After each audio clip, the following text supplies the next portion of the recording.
हरिओम. Leads Marathi मित्रमंडळ यांचे विद्यमाने श्रीमद भगवद्गीता निरूपण अहिल्यानगरी निवासी परमपूज्य सद्गुरु श्री रामकृष्ण क्षीरसागर स्वामी महाराज यांच्या कृपेने आपण निरूपणास प्रारंभ करूया. सुरुवातीला आपण प्रार्थना म्हणूया. ब्रह्मानंदम परमसुखदम केवलम ज्ञानमूर्तिं द्वंद्वातीतं विमलमचलं सर्वधी साक्षिभूतं भावातीतं त्रिगुणरहितं सद्गुरुं तन्नमामि. ओम गुरुर्ब्रह्मा गुरुर्विष्णू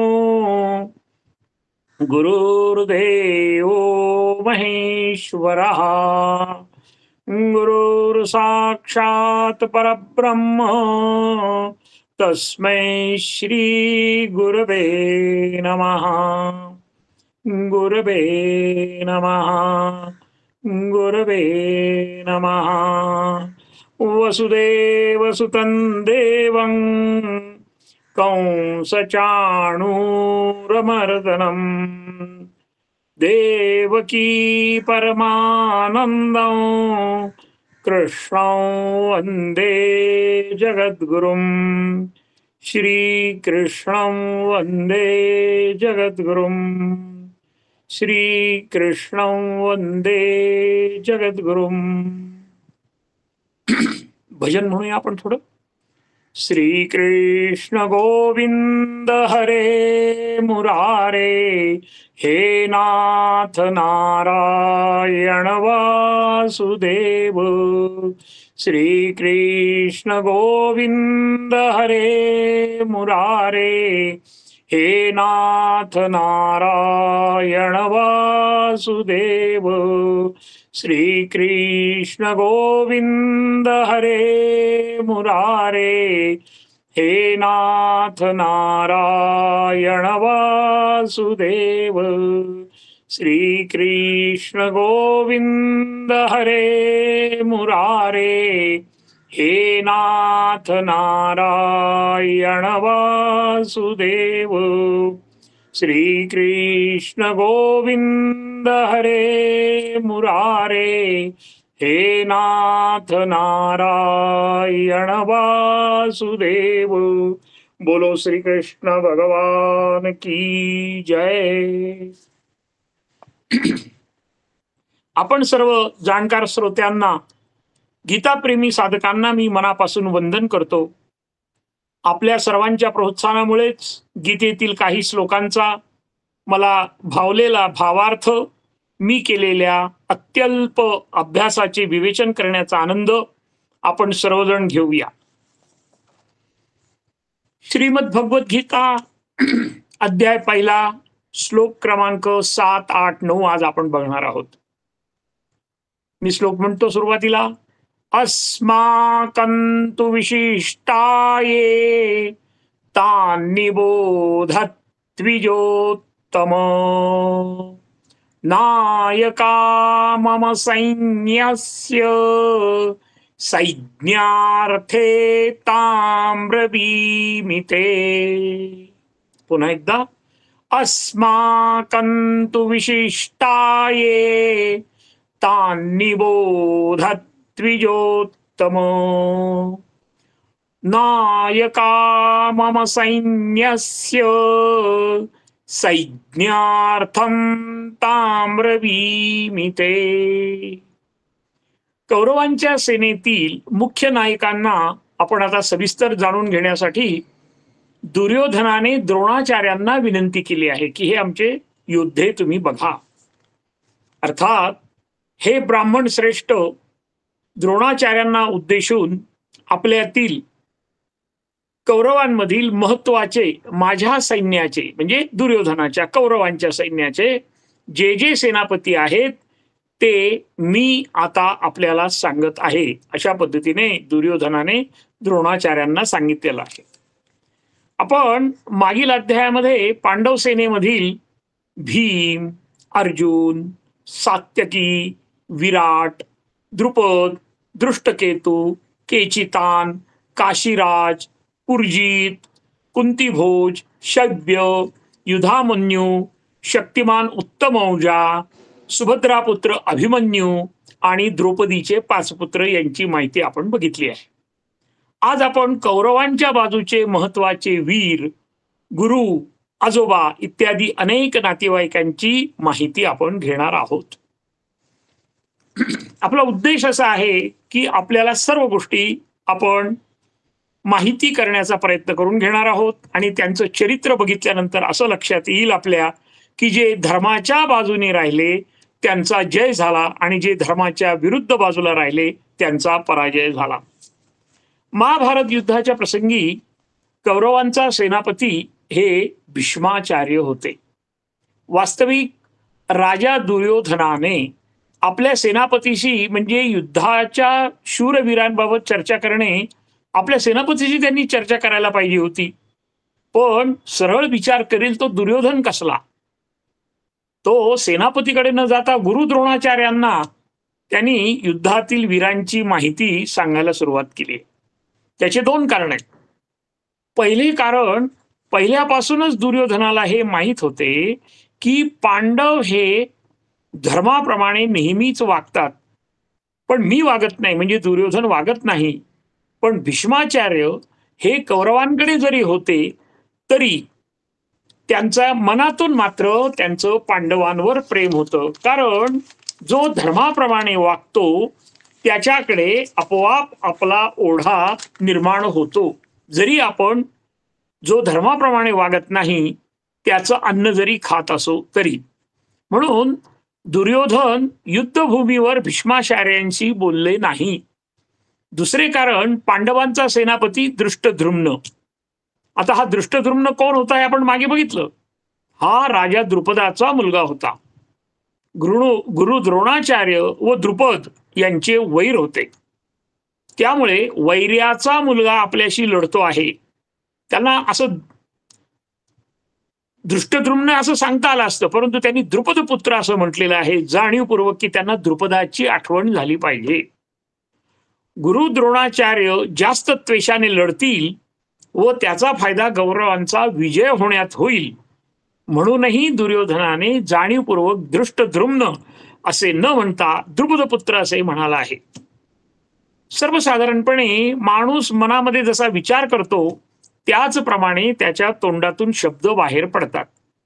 अनोळखी माणूस असो की ओळखीचा माणूस असो, आपण सुरुवातीला तो जे बोलतो त्याच्या 10 वाक्याचा जरी अभ्यास केला तरी त्याचं कोणतं वाक्य पॉझिटिव्ह आहे आणि कोणतं वाक्य निगेटिव्ह आहे याचा आपण विचार करून त्याची मनप्रवृत्ती आत्ता त्या क्षणाला आपल्याशी बोलताना कोणती आहे हे आपण निश्चितपणे ओळखू शकतो. आता कौरवांकडे असलेल्या पराक्रमी वीरांची नावे दुर्योधन द्रोणाचार्यांना सांगत आहे. ते आपण आता पुढील श्लोकामध्ये बघणार आहोत. भवान भीष्मश्च कर्णश्च कृपश्च समितिञ्जयः अश्वत्थामा विकर्णश्च सौमदत्ती तथैव च. पुन्हा एकदा. भवान भीष्मश्च कर्णश्च कृपश्च समितिञ्जयः अश्वत्थामा विकर्णश्च सौमदत्ती तथैव च. कौरवांचे जे काही सेनापती होते ते ह्या श्लोकामध्ये बहुतांशी घेण्यात आलेले आहे, त्यांचा उल्लेख आहे. मग आता त्यांची कोणकोणती नावं आहेत ते आपण बघूया. त्यामध्ये द्रोणाचार्य आहेत, पितामह भीष्म आहे, कर्ण आहे, युद्धात विजयी होणारे कृपाचार्य आहेत, अश्वत्थामा आहे, विकर्ण आणि सोमदत्ताचा मुलगा भूरिश्रवा हे सेनापती कौरवांच्या बाजूने लढणारे आहेत. आता कौरवांच्या सैन्यात असलेले शूरवीर आपण पाहणार आहोत. प्रथमतः द्रोणाचार्य. द्रोणाचार्य हे कौरव सेनेचे सरसेनापती होते. द्रोणाचार्यांना वेदाचेही ज्ञान होते आणि शस्त्रास्त्राचेही ज्ञान होते. त्यांच्या वडिलांचे नाव भरद्वाज. ऋषी भरद्वाजांनी त्यांना धनुर्वेद, वेद, ऋग्वेद याचे सुद्धा शिक्षण दिलेले होते. ब्रह्मास्त्र विद्याही त्यांना परशुरामाने शिकवलेली होती. अत्यंत विद्वान ते असून त्यांचे संपूर्ण जीवन मात्र गरिबीतच गेले. मागे आपण पाहिले आहे की पांचाल देशाचा राजा द्रुपद आणि द्रोणाचार्य हे एकाच गुरुकुलामध्ये शिकले होते, त्यामुळे ते बालपणीचे मित्र होते. पण बालपणीचे मित्र होते तरी सुद्धा द्रुपद राजाच्या मनामध्ये ही गोष्ट लक्षात होती की हे गुरुजी आहेत आणि मी क्षत्रिय आहे, मी राजा आहे. तरुणपणी द्रोणाचार्य द्रुपदाकडे द्रव्य याचना करण्यासाठी गेले, पण द्रुपदाने त्यांचा अपमान करून त्यांना हकलून दिले आणि नंतर सांगितलं की ते लहानपणचे आपण मित्र आहोत, आता काय त्याचा उपयोग आहे. आणि नंतर भीष्मांनी मात्र हे सगळं बघून, भीष्मांना जेव्हा हे समजलं त्यावेळेस त्यांनी कौरव पांडवांना धनुर्विद्या शिकवण्यासाठी या द्रोणाचार्यांना पाचारण केलं आणि त्यांची नेमणूक केली. आपल्या सर्व शिष्यामध्ये द्रोणाचार्यांचा आवडता शिष्य होता अर्जुन. कारण आपल्याला माहिती आहे की हा अर्जुन गुरुसेवेमध्ये अत्यंत एकनिष्ठ होता. त्याची आकलन शक्ती सुद्धा अत्यंत प्रचंड होती. धनुर्विद्या व शस्त्रविद्येत त्याची विशेष हातोटी होती. स्वतः अत्यंत शूर व विद्या शिकवण्यात विशेष प्रावीण्य मिळवलेल्या द्रोणाचार्यांना एक मात्र त्यांचा दोष होता की त्यांच्यामध्ये धारिष्ठ नव्हते, स्पष्ट वक्तेपणा नव्हता, आपली मागणी मागण्याची सुद्धा क्षमता त्यांच्यामध्ये नव्हती. हे आपल्याला पुढे लक्षात येईलच. ते पापभीरू होते.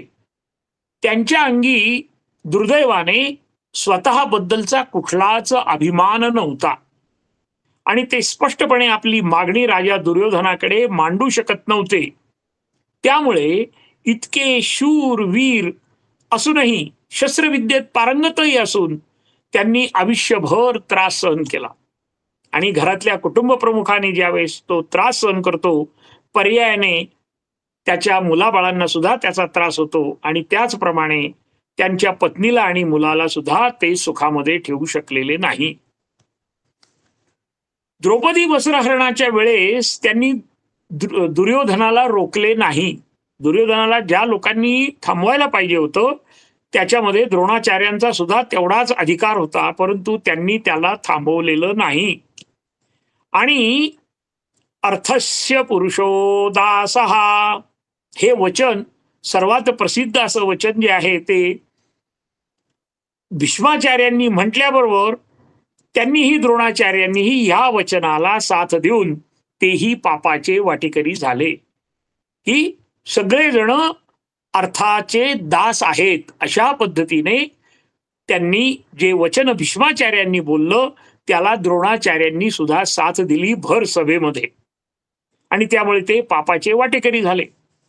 मात्र युद्धापूर्वी त्यांनी दुर्योधनाला वारंवार विनंती केली की पांडवांना 5 तरी गावं दे. त्यावेळेस कर्णाने त्यांचा अपमान करून त्यांना अनेक दूषणे दिली आणि कर्णाची अशी मनापासून इच्छा होती की पांडवांना काहीही देऊ नये ही एक इच्छा आणि कौरवांच्या साह्याने आपण पांडवांचा नाश करू अशी सुप्त इच्छा कर्णाची होती. वास्तविकरित्या तो सर्वात ज्येष्ठ पुत्र होता, परंतु त्याला त्यावेळेस कल्पना नव्हती की आपण पांडवांचे मोठे भाऊ आहोत. दुर्योधन मात्र धर्माप्रमाणे वागत नव्हता, म्हणून गुरु द्रोणाचार्य खूप दुःखी होते. या दुःखाच्या भरात आता ज्यावेळेस माणसाला दुःख होतं त्यावेळेस त्याच्याकडून कशा चुका होतात त्याचं हे ज्वलंत उदाहरण आहे. ते म्हणजे त्यांनी शत्रुपक्षाच्या युधिष्ठिराला शुभेच्छा व आशीर्वाद दिले. शत्रुपक्षाच्या युधिष्ठिराला त्यांनी आशीर्वाद दिले. इतकेच नाही तर माझा म्हणजे द्रोणाचार्याचा मृत्यू कशात आहे याचे रहस्यही त्यांनी सांगितले. आपला मृत्यू कशात आहे हे शत्रुपक्षाला सांगण्या इतका अविवेकीपणा त्यांच्याकडून घडला. त्यानंतर गुरु द्रोणाचार्यांच्या आयुष्यामध्ये एकलव्याची गोष्ट ही खूप प्रसिद्ध आहे. काशीजवळ शृंगवेपूर राज्याचा राजा निषाद राज हिरण्यधनु होता. त्याचा मुलगा हा एकलव्य. हा एकलव्य एक दिवस गुरु द्रोणाचार्यांच्याकडे धनुर्विद्या शिकण्यासाठी म्हणून त्यांनी त्यांना विनंती केली. पण त्या ठिकाणी सुद्धा त्यांनी साधक बाधक विचार न करता त्यांनी सांगितलं की मी कौरव पांडवांना शिकवणार, तुला नाही, कारण तू निषाद पुत्र आहे, असे म्हणून त्यांनी एकलव्याला परत पाठवले. पण एकलव्य हा इतका जिद्दी होता की त्याने गुरु द्रोणाचार्यांचा मातीचा पुतळा तयार केला व केवळ स्वयं अध्ययनाने, आपल्या भाषेत सेल्फ स्टडीने, त्याने स्वतःच धनुर्विद्येचे शिक्षण घेतले. फक्त गुरूंचा पुतळा समोर ठेवला, इच्छा ठेवली की मला धनुर्विद्येमध्ये श्रेष्ठ व्हायचं आहे, ज्येष्ठ व्हायचं आहे, आणि त्याप्रमाणे तो त्या ठिकाणी झालेला आहे. आता पुढे काय झालं तर काही दिवसांनी जंगलामध्ये एका बाजूला अर्जुन आणि एका बाजूला एकलव्य हे धनुर्विद्येचा सराव करत होते. ह्या दोघांनाही माहित नव्हतं की आपण जवळच आहोत म्हणून, कारण ते दाट जंगल होतं. आणि त्यावेळेस ह्या लोकांना त्रास देण्यासाठी दुर्दैवाने एक कुत्रा सारखा भुंकत होता आणि त्यामुळे दोघांचेही लक्ष विचलित होत होते. दोघेही सराव करत होते पण त्यांना एकमेकाला ते माहीत नव्हते. अचानक त्या कुत्र्याचा आवाज बंद झाला. त्या कुत्र्याचा आवाज बंद झाल्याबरोबर द्रोणाचार्यांनी अर्जुनाला सांगितलं की त्या कुत्र्या बघ बरं काय झालं त्याचं ते. त्यावेळेस त्यांनी त्या कुत्र्याला पकडून आणलं. त्यावेळेस त्या कुत्र्याच्या तोंडामध्ये 4-5 बाण होते. अर्जुन म्हटलं मी तर हे बाण सोडले नाही, तर मग याला बाण कोणी मारले? आणि त्या बाणाची खासियत अशी होती की त्या बाणामुळे त्या कुत्र्याच्या तोंडाच्या आतील बाजूस कुठलीही जखम झालेली नव्हती. इतकं ते व्यवस्थितरित्या बाण हे एकलव्याने मारले होते.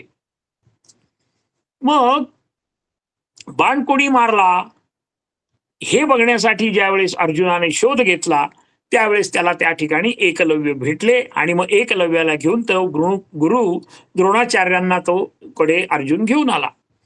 त्यावेळेस त्यांनी सांगितलं की गुरुवर्य, एकलव्य म्हणाला, गुरुवर्य आपणच मला धनुर्विद्या शिकवली, तेही मातीच्या पुतळ्याच्या माध्यमातून.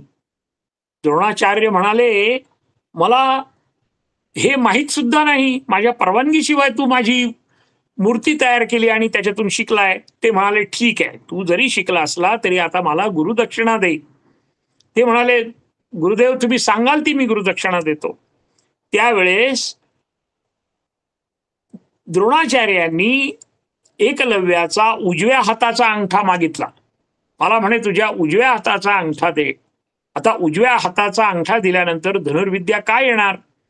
परंतु एकनिष्ठ एकलव्याने तो आपल्या उजव्या हाताचा अंगठा त्यांना काढून दिला आणि गुरु आज्ञेचे पालन केले. त्या काळात सुद्धा गुरु आज्ञेला एवढं महत्व दिलं जात होतं. आता आपण हे बघितलं की गुरु द्रोणाचार्यांची थोडीशी माहिती आणि एकलव्याची माहिती बघितली. गुरु द्रोणाचार्यांची पत्नी ही गौतम ऋषीची कन्या कृपी ही होती. द्रोणाचार्यांना अश्वत्थामा नावाचा मुलगा होता. युद्धामध्ये प्रत्यक्षात अश्वत्थामा नावाचा हत्ती मारला गेला, पण युद्धनीतीने युधिष्ठिरांनी द्रोणाचार्यांनी जेव्हा विचारले कोण मेला, तेव्हा युधिष्ठिर म्हणजे धर्मराज म्हणाले अश्वत्थामा मेला आणि नंतर हळूच म्हणाले नरोवा कुंजरोवा. आता हत्ती मेला की माणूस मेला हे नाही मला माहिती, पण अश्वत्थामा मेला, कारण तेव्हा एका हत्तीचं नाव सुद्धा अश्वत्थामा असं होतं. आणि त्यानंतर गुरु द्रोणाचार्यांच्या लक्षात आलं की आपला मुलगा गेला आणि त्यामुळे ते अतिशय दुःखी झाले आणि त्यांनी आपले कर्तव्य, युद्धाचे कर्तव्य सोडून मुलगा मेल्याचे दुःखाने आपल्या हातातील सर्व शस्त्र खाली ठेवले व ते पुत्र शोकाने विलाप करू लागले. तेव्हा पांडवाकडील द्रुपद पुत्र दुष्टद्रुम्नाने गुरु द्रोणाचार्याचा खड्गाने शिरच्छेद केला अशाप्रमाणे एवढे शूरवीर असलेले सुद्धा द्रोणाचार्य यांचा अंत झालेला आहे. मग आता ह्या चरित्रातून आपल्याला काय घ्यायचं आहे? तर गुरु द्रोणाचार्याच्या महान चरित्रातून आपण खालील गोष्टी निश्चित शिकणे गरजेचे आहे. पहिला मुद्दा, नेहमी धर्माप्रमाणे वागावे. दुर्जनांच्या कर्मात कधीही कळत नकळत प्रत्यक्ष वा अप्रत्यक्ष सहभागी होऊ नये. यावेळेस भीष्माचार्य म्हणाले की पैशाचे सगळे दास आहेत, त्यावेळेस यांनी त्याला मूक संमती दिली होती, ती त्यांची चूक होती.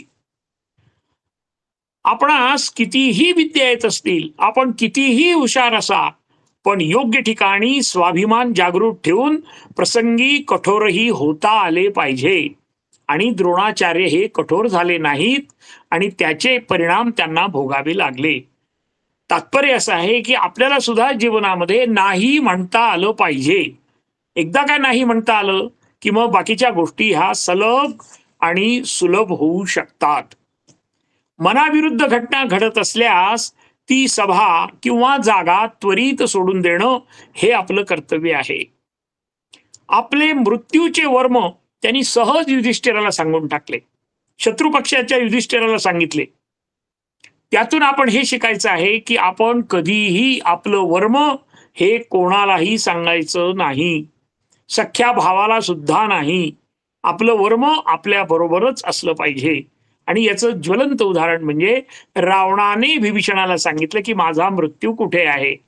त्या पोटामध्ये जो अमृतकुंभ होता, त्या अमृतकुंभामध्ये रावणाचा मृत्यू होता. आणि ते जेव्हा विभीषणाला समजलं आणि मग तो रामाकडे गेला आणि त्यांनी त्याला सांगितलं की याच्या पोटामध्ये बाण मार, आणि त्याप्रमाणे रावणाचा वध झालेला आहे, हे आपल्या सर्वांना माहिती आहे. अभिमान शून्य कर्तव्य कधीही करू नये. वास्तविकरित्या ते त्यांचे गुरु होते. कौरवांचे आणि पांडवांचे द्रोणाचार्य गुरु होते. त्याचे त्यांना काही पैसे मिळत असतील, परंतु सत्याची बाजू घेऊन त्यांनी पांडवाच्या बाजूने जर ते कदाचित लढले असते तर ते प्रसंगी योग्य ठरलं असतं आणि ते कठोरपणे त्या ठिकाणी ते वागलेले नाहीत. यानंतर आपण बघणार आहोत भीष्म. आपल्याला माहिती आहे, आपण बघितलेलं आहे की भीष्म हा शंतनू व गंगेचा पुत्र होता. त्याचं पूर्वीचं नाव देवव्रत असं होतं. महाभारतात भगवान श्रीकृष्ण हे प्रत्यक्ष परमेश्वरच होते हे जाणणारे फक्त भीष्म एकटेच होते. आपल्या जीवनामध्ये असे काही माणसं येतात की जे खूप चांगले असतात, विशेषतः आई वडील आणि आपला साथीदार, परंतु आपलं त्याच्याकडे लक्ष त्या जेवढं द्यायला पाहिजे तेवढं निश्चित नसतं. त्यामुळे आपला जोडीदार किती चांगला आहे हे कोणालाही लक्षात येत नाही. म्हणून नेहमी ह्या गोष्टीचा सुद्धा विचार करायचा आहे. आणि ती गोष्टीचा का विचार करायचा आहे तर भीष्मालाच एकट्याला माहित होतं की ह्या महाभारताच्या त्या काळामध्ये श्रीकृष्ण भगवान हेच एकमेव देव आहेत, हे भीष्माचार्यांना मात्र निश्चित माहित होतं. भीष्माचार्य हे एक ज्येष्ठ व्यक्तिमत्व, आत्मसंयमन करणारे महान तत्वज्ञ, अत्यंत शूर, पराक्रमी, तितकेच दिलेले शब्द पाळणारे थोर भगवत भक्त आणि कुरुकुलाचे सुपुत्र होते. कौरवांच्या बाजूनी लढत असूनही भगवान श्रीकृष्णावर त्यांची पूर्ण निष्ठा होती. विशेषतः अर्जुनाचा सात्विकपणा आणि भोळेपणा त्यांना पूर्णपणे समजलेला होता. ते अर्जुनाला मनापासून व्यवस्थितरित्या ओळखत होते की हा अर्जुन जो आहे तो अत्यंत पापभीरू आणि प्रामाणिक आहे. भीष्माचार्यांनी शिक्षण कुठे घेतलं? सर्व शिक्षण त्यांनी महर्षी वशिष्ठांकडून घेतलेलं आहे. भीष्माचार्य हे ज्येष्ठ धनुर्धर, अस्त्र शस्त्र विद्येमध्ये अतिशय प्रवीण होते. तितकेच ते कर्तव्य कठोरही होते. शुक्राचार्यांनी सांगितलेले नीतिशास्त्राचाही त्यांनी अभ्यास केला होता. पण आपले सर्व शिक्षण, विद्या, कला या पूर्ण झाल्यानंतर विशेष आहे की त्यांच्या आई गंगेने त्यांना शंतनू राजाच्या हवाली केले होते. म्हणजे सगळं शिक्षण हे आईच्या आधिपत्याखाली झालं होतं आणि नंतर तो मोठे झाल्यानंतर भीष्माचार्य त्यांनी शंतनू राजाच्या म्हणजे वडिलांच्या ताब्यामध्ये आईनी त्या मुलाला दिलं, तेच हे भीष्माचार्य. आणि ही अत्यंत दुर्मिळ गोष्ट इतिहासातली आहे की आई मुलाचा पूर्णपणे सांभाळ करते आणि मोठा झाल्यानंतर वडिलांच्याकडे त्याला सुपूर्त करते. आपल्या बालपणीचे अत्यंत कौतुक जे असे होते की त्यांनी बाणाचा बंधारा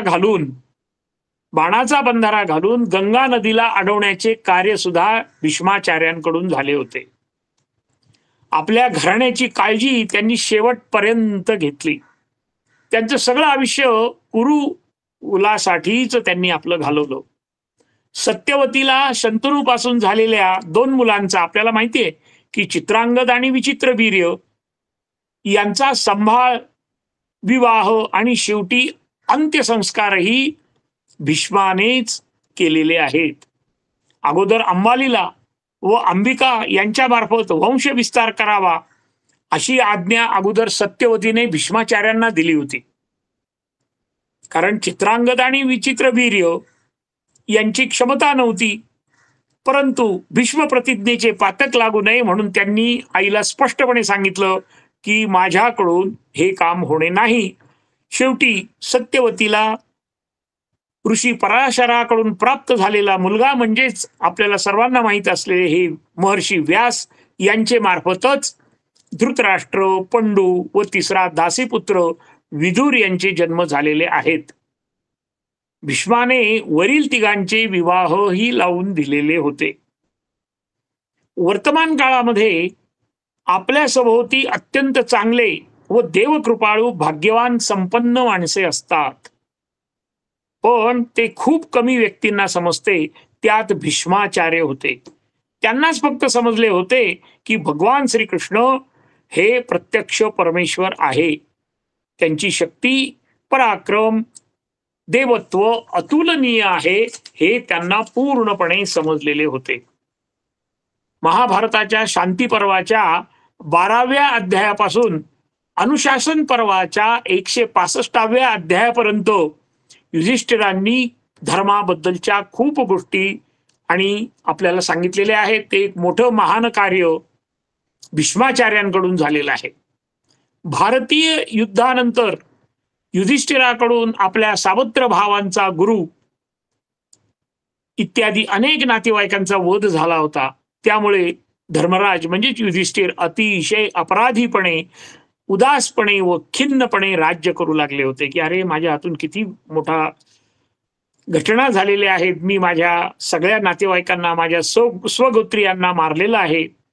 त्यावेळेस मृत्यूशय्येवर असताना सुद्धा भीष्माचार्यांनी युधिष्ठिराला ज्ञान दिले आणि ते ज्ञान आजपर्यंत आपण सुद्धा वापरामध्ये आणतो आहोत आणि त्याला सनातन धर्माने मान्यता दिलेली आहे. मग त्यांनी काय काय शिकवलं युधिष्ठिराला? त्यामध्ये कर्म, राजधर्म, मोक्षधर्म, नीतिशास्त्र, अनुशासन, धर्मशास्त्र आणि सदाचार सांगितला. यात राष्ट्राची सर्वांगीण प्रगती व्हावी हा उदात्त विचार भीष्माचार्यांचा होता. आयुष्यभर देशासाठी सर्व काही करण्यात स्वतःचे वैयक्तिक सुखाचा त्यांनी कधीही विचार केलेला नाही. म्हणूनच गीतेत सांगितलेल्या विरक्तीचे ज्वलंत उदाहरण म्हणून भीष्माचार्यांकडे बघता येईल.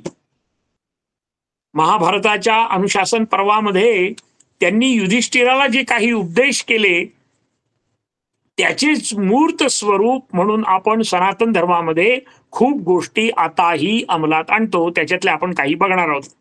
त्यामध्ये शिव सहस्रनाम, विष्णू सहस्रनाम, व्यास मैत्रेय या संवादामध्ये तपश्चर्या कशी करावी त्याची विवेचन त्यांनी केलेलं आहे.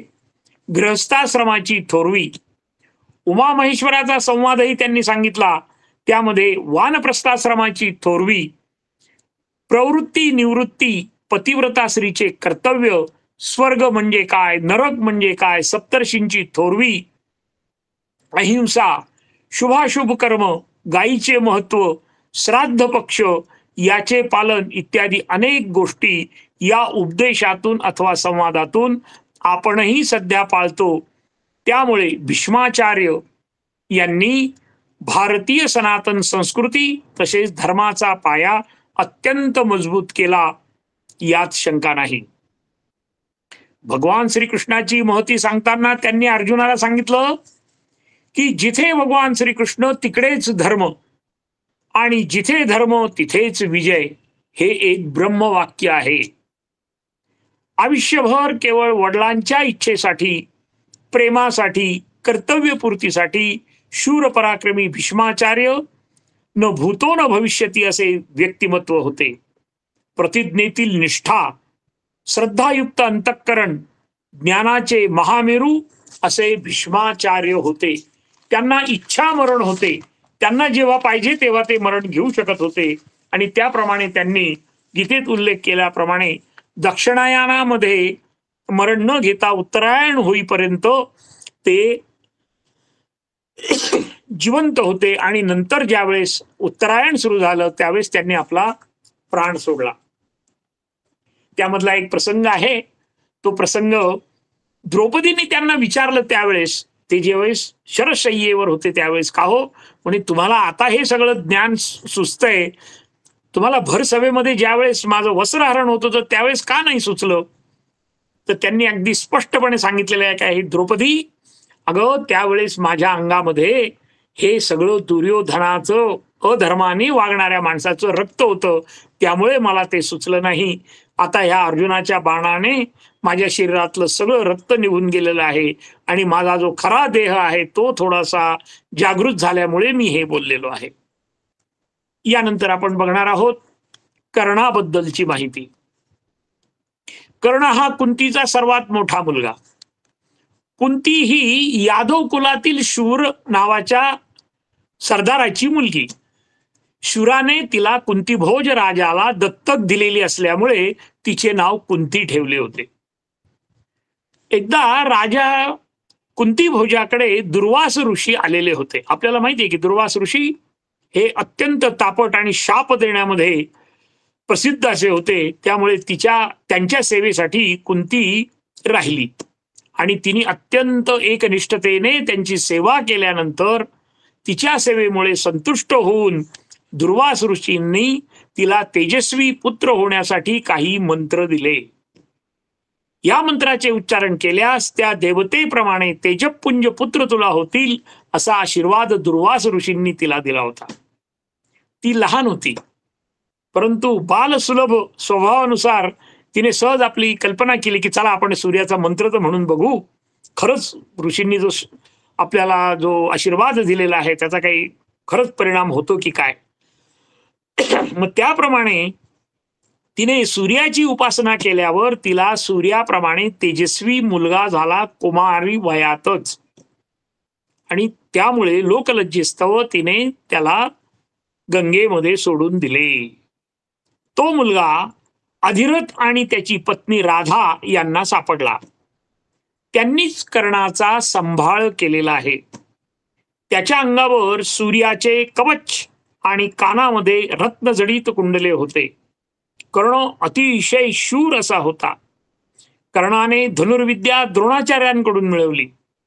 ब्रह्मास्त्र मिळवण्यासाठी कर्ण महेंद्र पर्वतावर परशुरामाकडे गेले आणि तिथे कर्ण ब्रह्मास्त्र चालवण्याचे शिक्षण शिकला व मी भार्गव गोत्रीय ब्राह्मण आहे असे खोटे बोलला. कोणाशी? परशुरामाशी. आणि हे जेव्हा परशुरामांना समजलं त्यावेळेस त्यांनी त्याला शाप दिला की तुला हे माझं शस्त्र जे आहे ते तुला वापरता येणार नाही, तू ऐन वेळेस हे विसरून जाशील. अशा पद्धतीने ह्या ब्रह्मास्त्राचा तुला काहीही उपयोग होणार नाही. त्यामुळे दुर्दैवाने जीवनाची सुरुवात, मध्य आणि शेवट हा कर्णाचा दुर्दैवी झालेला आहे. सर्वजण कर्णाला सूतपुत्र व हीन म्हणून नेहमी हिणवत असत. द्रौपदी स्वयंवराच्या वेळेस सुद्धा त्याला सूतपुत्र असल्याने सहभागी होता आले नाही. द्रौपदींनीही त्याचा अपमान केला, पापी दुर्योधनाने त्याला अंग देशाचा राजा बनवले, म्हणून शेवटपर्यंत दुर्योधनाबरोबर तो एकनिष्ठ राहिला. परंतु तो अत्यंत गर्विष्ठ होता. तो अतिशय स्वप्नाळू होता. स्वतःपेक्षा इतरांच्या मनाचा, परिस्थितीचा सारासार विचार करण्याची पूर्ण क्षमता त्याच्याजवळ नव्हती. दुर्योधनाच्या मनामध्ये पांडवाविषयी वैरभाव कायम ठेवण्यासाठी कर्णाने खूप प्रयत्न केले. दानशूर कर्ण म्हणूनही तो इतिहासाला माहिती आहे. कुंतीने युद्धाच्या अगदी शेवटच्या क्षणी कर्णाला सांगितले की तू सर्व पांडवांचा सर्वात मोठा भाऊ आहेस. त्यामुळे त्याने आईला म्हणजे कुंतीला असे आश्वासन दिले की आमच्यापैकी 5 जण शिल्लक राहतील. त्याचा गर्भित अर्थ असा होता की मी अर्जुनाचा नाश करणार आहे आणि त्याच्याऐवजी मी राहील, पण मी अर्जुनाला काही सोडणार नाही. त्यामुळे वीर पराक्रमी असूनही प्रत्येक वेळी धर्मराज, भीम, नकुल, सहदेव यांना तो सहज ठार करू शकत होता, परंतु त्यांनी त्याला ठार केलेलं नाही. पण अर्जुनाबरोबर प्रत्यक्ष भगवान श्रीकृष्ण असल्याने त्याचा वध कर्णाला शेवटपर्यंत करता आलेला नाही. आपल्याला माहितीये की युद्धामध्ये राजा शल्य याने कर्णाच्या रथाचे सारथ्य केले होते. सारथ्य करताना शल्यराजाने एक अट टाकली होती की मी जे बोलेल ते तुला ऐकावं लागेल. आणि त्यामुळे शल्यराजा हा त्याचा भंग म्हणजे मुखभंग नेहमी करत होता. अरे तू काय शूर आहे, तू तर याचा मुलगा आहे, तू तर सूतपुत्र आहे, तुझे ज्याने काय होणार आहे. आणि त्यामुळे त्याचा जो उत्साह होता तो सारखा सारखा कमी होत होता.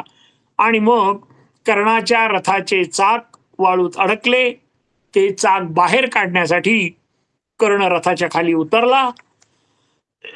तेव्हाच अर्जुनाला भगवान श्रीकृष्णाने सांगितलं की तू बाण मार, हीच योग्य वेळ आहे, कारण कर्ण इतक्या सहजासहजी तुझ्याकडून मारला जाणार नाही. आणि त्यावेळेस त्यावेळेस कर्ण म्हणाला की अरे तुझा धर्म कुठे गेला अर्जुना. त्यावेळेस तो म्हणाला की हे धर्माने मी अडचणीत असताना तू माझ्यावर बाण मारतोय, हे चूक आहे. त्यावेळेस मग भगवान श्रीकृष्ण म्हणाले, राधासुता तुझा धर्म कुठे गेला होता. जेव्हा द्रौपदीचं वस्त्रहरण होत होतं त्यावेळेस तू कौरवांना उत्तेजन दिलं, त्याची तुझा काय गरज होती. आणि कौरव आणि पांडवांमध्ये नेहमी वैर राहील अशा पद्धतीने तू वागला आहेस, त्यावेळेस तुझा धर्म कोठे गेला होता. आणि मग त्या ठिकाणी अर्जुनाने बाण मारून कर्णाचा वध केलेला आहे. अशा प्रकारे जन्मल्यापासून ते शेवटपर्यंत कर्णाच्या वाटेला उपेक्षा, अपमान आला. दैववशात त्याच्या पदरी हे दुःख आले. पांडवांचा सर्वात मोठा भाऊ असूनही पांडवांना राज्याचे सुख उपभोगता आले व केवळ दुष्ट दुर्योधनाच्या संगतीने कर्णाचा दुर्दैवी अंत झालेला आहे महाभारतामध्ये. आपण आता बघणार आहोत कृपाचार्य, हे सुद्धा कौरवांच्या बाजूचे. हे सप्त चिरंजीवांपैकी एक होते कृपाचार्य. त्यांच्या वडिलांचे नाव होते शरदवान. कृपी ही द्रोणाचार्याची पत्नी, ही कृपाचार्यांची बहीण होती. गौतम ऋषींनी 4ही प्रकारचे धनुर्वेद व अस्त्रविद्या यांना शिकवली आणि द्रोणाकडून कृपाचार्यांनी खड्गविद्या प्राप्त करून घेतली. पांडवावर अन्याय झाला आहे, त्यांना परत राज्याचा अर्धा वाटा द्यावा असे स्पष्ट सांगणारे महाभारतातले कृपाचार्य हे होते. परंतु कौरवांच्या बाजूने असल्याने त्यांना पुढे जास्त काही करता आलं नाही. कर्णाच्या बाबतीतही त्यांनी स्पष्टपणे सांगितलं होतं की तुझं कुल सांग, तू कोणापासून जन्मला हे सांग. अशी भर सभेमध्ये त्यांनी त्याची कान उघाडणी केली होती. त्यांनी महाभारतामध्ये प्रत्यक्ष सक्रिय सहभाग घेतला होता. त्यानंतर अश्वत्थामाने, आपण पुढे बघणारच आहोत, ते अश्वत्थामाने जो अघोरी कृत्य करू नये, रात्री झोपेत असताना सर्व द्रौपदी पुत्रांना ठार करू नये असे त्याने प्रखरपणे मांडले होते. हे कृत्य अधम व अधर्माचे आहे, ते त्याने करू नये यासाठी कृपाचार्यांनी खूप प्रयत्न केले. त्यांनी अश्वत्थामाला असेही सांगितले की अचानक हल्ली अचानक रात्री हल्ला करण्यापूर्वी तू तुझ्या ज्येष्ठ व्यक्तींचा, धृतराष्ट्र, गांधारी, विदुर इत्यादींचा सल्ला घे. त्यांच्या आज्ञेचे पालन कर. पण शेवटी पांडव शिबिरामध्ये अश्वत्थाम्याला मदत केल्याने सप्तचिरंजीवापैकी एक असूनही त्यांचे चरित्र दूषित झालेले आहे. आपल्याला माहितीये, अश्वत्थामा बलिर्व्यासो हनुमानश्च विभीषणः कृपः परशुरामश्च सप्तैते चिरंजीवितः. महाभारत काळापासून किंवा रामायणापासून जे काही 7 चिरंजीव होऊन गेले त्याची माहिती या श्लोकामध्ये दिली आहे. त्यांचं नाव आहे अश्वत्थामा, बली, व्यास, हनुमान, विभीषण, कृपाचार्य व परशुराम हे ते 7 चिरंजीव आहेत. आता आपण अश्वत्थामाबद्दल ही माहिती घेऊया थोडी. आपण अगोदर पाहिले की द्रोणाचार्याचा मुलगा हा अश्वत्थामा होता. जन्मल्याबरोबर उच्चैश्रवा घोड्याप्रमाणे तो खिंकाळला, मोठ्याने त्याने आवाज केला आणि मग त्यावेळेस त्याचं नाव अश्वत्थामा असं ठेवण्यात आलं. त्याच्या जन्माने द्रोणाचार्यांना खूप आनंद झाला. जेव्हा कर्णाने मी अर्जुनाला मारून टाकील, त्याच्या रथाचा नाश करील, मग सर्व कौरव माझे कौतुक करतील, अशा बढाया मारायला ज्यावेळेस कर्णाने सुरुवात केली तेव्हा अश्वत्थाम्याने स्पष्टपणे कर्णाची निंदा केलेली आहे. अश्वत्थामा त्याला म्हणाला, अरे कर्णा, तुझा प्रत्यक्ष अर्जुनाचा पराभव करून तर बघ, तुला अर्जुनाच्या गायीही जिंकता आल्या नाहीत आणि तू कोणाचा पराभव केला आहेस आतापर्यंत. अशा पद्धतीने त्यांनी त्यांची निर्वत्सना केलेली आहे. भीमाचा, नकुलाचा, इतर कोणत्या पांडवांचा तू प्रत्यक्ष पराभव केला. अश्वत्थाम्याने अशा प्रकारे कर्णावर प्रखर टीका केलेली आहे. महाभारतातील युद्धात अर्जुनाकडून कमीत कमी 6 वेळेस तो पराभूत झालेला आहे. परंतु त्याने अनेक राजांचा वध केलेला आहे. त्यांची नावं आपण थोडक्यात बघूया. हेमामाली, राजा नील, शत्रुंजय, कुंती भोजाचे 10 पुत्र, मलयध्वज, पांडव नरेश, सुदर्शन इत्यादी अनेक राजांचा आणि वीरांचा अश्वत्थाम्याने वध केलेला आहे. द्रोणाचार्य पुत्र अश्वत्थाम्याने आपल्या आयुष्यात सर्वात मोठी कोणती चूक केली असेल तर ती चूक म्हणजे युद्ध नियमांच्या विरुद्ध जाऊन त्यांनी पांडव शिबिरामध्ये रात्री जाऊन त्याने द्रौपदीच्या 5ही पुत्रांना अचानकपणे मारून टाकलेले आहे. त्यासाठी कृपाचार्य व दुर्बुद्धी कृतवर्मा यांच्या साह्याने पांडव शिबिराला त्यांनी रात्री आग लावली. अनेक पांडव वीरांचा त्याने कपटाने नाश केला. आपले वडिलांकडून द्रोणाचार्यांकडून त्याने ब्रह्मशीर नावाचे शस्त्राचा आदेश घेतला होता आणि त्याला एवढा गर्व झाला की त्यांनी भगवान श्रीकृष्णाला सांगितलं की तुझं सुदर्शन चक्र मला दे, त्याच्याऐवजी मी तुला हे ब्रह्मशीर चक्र देईल. श्रीकृष्ण भगवान हसले. ते म्हणाले, नुसतं सुदर्शन चक्र उचलून तर बघ, मग तुझ्या लक्षात येईल. आणि मग त्याला हाताला ते जागचं हल्लही नाही आणि मग त्या ठिकाणी त्याच्या गर्वाचे हरण झालेले आहे आणि तो अत्यंत निराश झालेला आहे. सर्वात शेवटी अर्जुन व अश्वत्थामा यांचे भयंकर युद्ध झाले. अर्जुनाने शेवटी ब्रह्मास्त्राचा उपयोग केला. इकडे अर्जुनाचं ब्रह्मास्त्र आणि अश्वत्थामाचं ब्रह्मशीर अस्त्र, या 2 अस्त्रामुळे पृथ्वीचा दाह होऊ लागला. संपूर्ण पृथ्वी आता नष्ट होती की काय अशी त्यावेळेस वेळ आली. त्यावेळेस शेवटी महर्षी व्यास आणि नारदांनी मध्यस्थी करून अर्जुन आणि अश्वत्थामाला शस्त्र मागे घेण्याची विनंती केलेली आहे. आणि मग ती विनंती मान्य करून अर्जुनाने शस्त्र मागे घेतलं. परंतु अश्वत्थामा म्हणाला की नाही, मी ह्या पांडवांचा संपूर्ण कुलनाश करील. आणि मग त्यांनी उत्तरेच्या गर्भामध्ये ते अस्त्र सोडलं.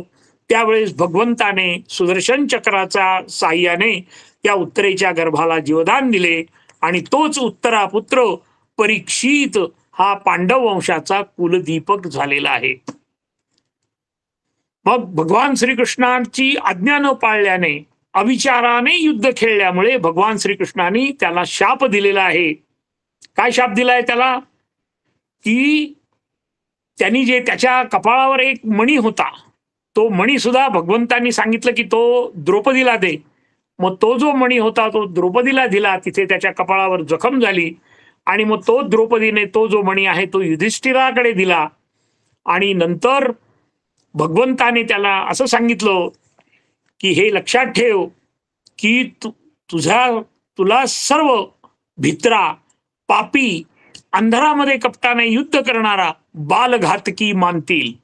तुझ्या कपाळाच्या जखमेतून घाण, रक्त, वास सारखं येईल.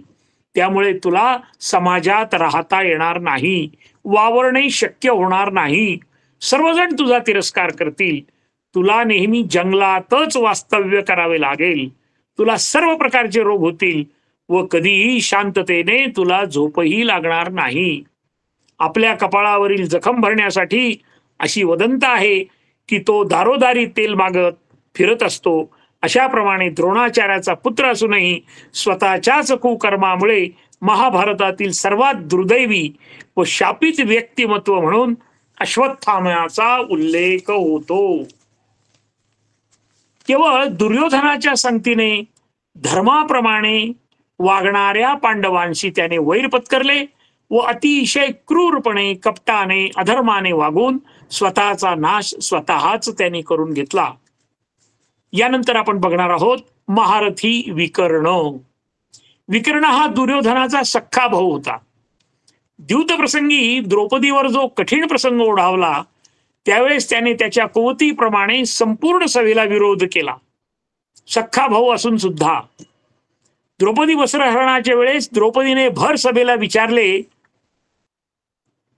की प्रत्यक्ष युधिष्ठिराने आपल्या भावांना द्यूतात लावले आहे आणि युधिष्ठिर सुद्धा स्वतः द्यूत हारलेले आहे. मग त्यांचा मला पणाला लावण्याचा काहीही अधिकार नाही. ह्या प्रश्नाचं तुम्ही उत्तर द्या. त्यावेळेस उत्तर देणारा फक्त हाच एक होता, महारथी विकर्ण.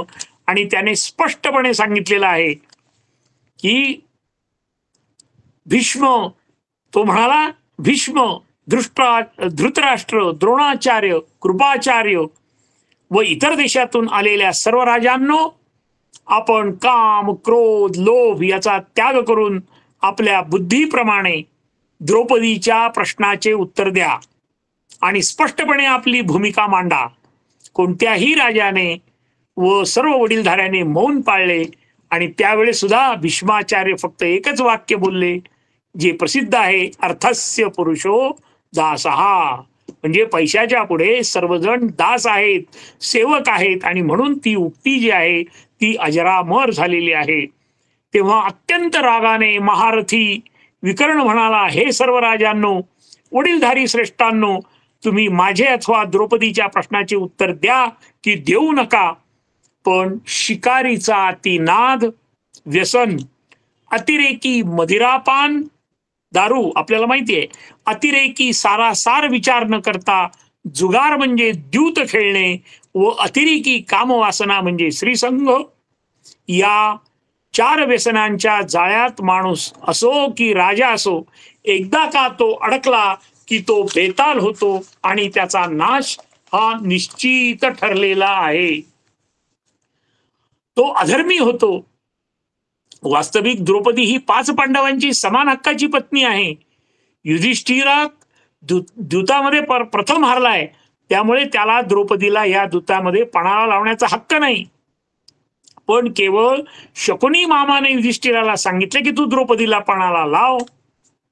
म्हणून युधिष्ठिराने विवेकाने विचार न करता द्रौपदीला पणाला लावले आणि ही सर्वात मोठी चूक युधिष्ठिराची झालेली आहे. या सर्व गोष्टींचा विचार केल्यावर द्रौपदी ही युद्धात जिंकली गेली नाही असे माझे स्पष्ट मत आहे. पण या निवेदनावर कर्णाने जोरदार आक्षेप घेतला, त्यामुळे कर्ण हा जास्त दोषी होता. शेवटी या महायुद्धामध्ये विकर्ण आपल्या भावासह भीमाकडूनच मारला गेला आणि भीमाने जरी त्याला मारले तरी द्रौपदीची बाजू घेतल्यामुळे भीमाला खूप वाईट वाटलेलं आहे. परंतु शेवटी कर्तव्य म्हणून त्यांनी कौरवांचा नाश करण्याची प्रतिज्ञा भीमाने घेतली होती, त्यामुळे त्यांनी त्याचा वध केलेला आहे. यानंतर ह्या श्लोकामध्ये येणारा जो उल्लेख आहे तो सोमदत्तीचा आहे. सोमदत्ती म्हणजे भूरिश्रवा हा राजा सोमदत्ताचा मुलगा होता. हा भीष्माचा पुतण्या होता बरं का. सोमदत्ती आणि सात्यकी यांचे भीषण युद्ध झाले, पण मध्येच अर्जुनाने सोमदत्तीवर बाण सोडून त्याचा उजवा हात नष्ट केला. तेव्हा सोमदत्तीने अर्जुनाला विचारले, अरे आम्ही दोघ जण युद्ध करत होतो, तू कसा हे मध्येच आलायस म्हणून.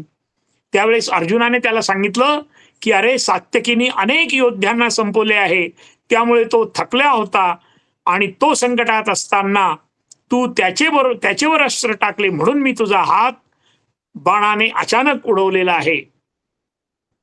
त्यामध्ये काय झालं की अचानक सोमदत्ती युद्धात प्रयोपाशनाला बसला. म्हणजे तो सगळे शस्त्र अस्त्र सोडून तो उपोषणाला बसल्यासारखं की आता सगळं काही सोडून तो बसला. तेव्हा मात्र सात्यकीने खड्गाने सोमदत्तीला ठार केलेले आहे. अशा पद्धतीने मोठमोठाले शूरवीर जे होते ते शूरवीर केवळ अधर्माची बाजू, कौरवांची बाजू जी अधर्माची होती त्या पद्धतीने त्यांनी ती बाजू घेतल्यामुळे त्यांचा नाश झालेला आहे. आता 9व्या श्लोकामध्ये दुर्योधन काय म्हणतो ते आपण बघूया. यामध्ये फक्त विवरण आहे, यामध्ये कोणाची विशेष अशी नावं नाहीयेत. त्यामुळे आपल्याला ह्या सर्व वीरांच्या बद्दलची आपण ही माहिती घेतलेली आहे. पुढच्या श्लोकामध्ये अन्ये च बहवः शूरा मदर्थे त्यक्त जीविताः नाना शस्त्र प्रहरणास सर्वे युद्ध विशारदाः. अर्थात दुर्योधन म्हणतो दुसरे आणखी माझ्यासाठी जीवावर उदार झालेले पुष्कळ शूरवीर आहेत. सर्वजण वेगवेगळ्या शस्त्रास्त्रांनी सुसज्ज आहेत व ते युद्धात खूप पारंगत आहेत. अशा पद्धतीने त्यांनी द्रोणाचार्यांना सांगितलेलं आहे की माझ्या बाजूने खूप मोठे चांगले योद्धे आहेत, त्यामुळे तुम्ही काळजी करू नका.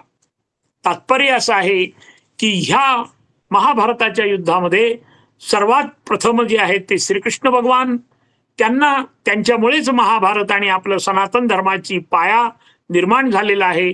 त्यानंतर आहेत ते भीष्म, की भीष्मानी आपल्या आयुष्यामध्ये विशेषतः घरामध्ये कोणीही म्हणजे पुरुष असो की स्त्रीने विष्णू सहस्रनाम अवश्य म्हणावे. विष्णू सहस्रनामाची महिमा अशी आहे की भगवंताचे ते 1000 नावं आहेत. विशेषतः घरात कोणी आजारी असेल किंवा कोणीही आजारी पडू नये असं वाटत असेल तर घरामध्ये विष्णू सहस्रनामाचा उच्चार दररोज आपण केला पाहिजे, की जेणेकरून आपली संपूर्ण शरीर शुद्धी होते. पर्यायाने कुठलाही रोग, कुठलाही त्रास आपल्याला निश्चितपणे होत नाही. हे मंत्रशास्त्र आहे. यामुळे आपल्या शरीरामध्ये वेगवेगळ्या प्रकारचे व्हायब्रेशन्स तयार होतात आणि हे व्हायब्रेशन आपल्या संपूर्ण घरामध्ये पसरतात आणि त्यामुळे वातावरण शुद्ध होते आणि आपलं जीवन निश्चितपणे यशस्वी होते, यात शंका नाही. हरिओम तत्सत. तत्सत कृष्णार्पण. आपण यानंतर प्रार्थना म्हणणार आहोत. योगेशं सच्चिदानन्दं वासुदेवं व्रजप्रियं धर्मसंस्थापकं वीरं कृष्णं वन्दे जगद्गुरुम्. ॐ कृष्णं वन्दे जगद्गुरुम्. ओम शांति शांति शांति. हरिओम तत्सत. तत्सत कृष्णार्पणमस्तु. इदन्न मम. हरिओम. राम कृष्ण हरी.